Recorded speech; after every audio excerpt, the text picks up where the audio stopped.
নমস্কার বন্ধুরা, আজকের ভিডিওতে আমরা জানব 10,000 দিয়ে শুরু করা যায় এমন 7টি ব্যবসা সম্পর্কে। চলুন শুরু করা যাক। 7 নম্বর, হোমমেড স্ন্যাক্স বিজনেস।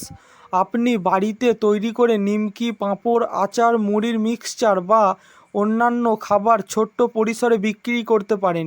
6 নম্বর, mobile accessories small stock business. আপনি ছোট্ট পরিসরে mobile cover, tempered glass, charging cable, phone holder, mobile stand ইত্যাদি স্টক করে বিক্রি করতে পারেন। 5 নম্বর, হ্যান্ডমেড ক্যান্ডেল বিজনেস। 10,000-এর মধ্যে শুরু করা যায় এমন আরেকটি বিজনেস হলো হ্যান্ডমেড ক্যান্ডেল বিজনেস। বিশেষ করে ডেকোরেটিভ ক্যান্ডেল, গিফট ক্যান্ডেল বা ওকেশন বেসড ক্যান্ডেল তৈরি করে বিক্রি করা যায়। 4 নম্বর, মশলা স্পাইস প্যাকেজিং বিজনেস।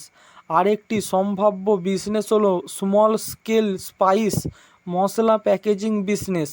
আপনি যদি স্থানীয়ভাবে মশলা সোর্স করতে পারেন তাহলে নির্দিষ্ট প্রোডাক্ট নিয়ে ছোট্ট পরিসরে প্যাকেজিং করে বিক্রি করতে পারেন। 3 নম্বর, plant nursery small plant business.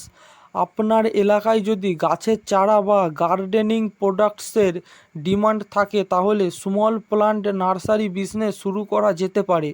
আপনি ছোট্ট পরিসরে flower plants, indoor plants, vegetable seedlings, fruit plants সহ বিভিন্ন চারা বিক্রি করতে পারেন। 2 নম্বর, হোমমেড ক্লিনিং প্রোডাক্টস বিজনেস। আরেকটি সম্ভাব্য বিজনেস হলো ক্লিনিং প্রোডাক্টসের ছোট্ট স্কেল প্রোডাকশান প্যাকেজিং, যেমন floor cleaner, dishwashing liquid, glass cleaner ইত্যাদি। 1 নম্বর, tea and snacks stall small food counter. আর 10,000-এর কাছাকাছি ক্যাপিটাল দিয়ে শুরু করার জন্য সবচেয়ে পরিচিত বিজনেসগুলোর একটি হলো ছোট্ট টি অ্যান্ড স্ন্যাক্স স্টল। আপনি নিজের জায়গা থাকলে বা অনুমোদিত উপযুক্ত জায়গায় ছোট্ট পরিসরে শুরু করতে পারেন, যেমন tea, coffee, biscuits, egg item, simple snacks ইত্যাদি।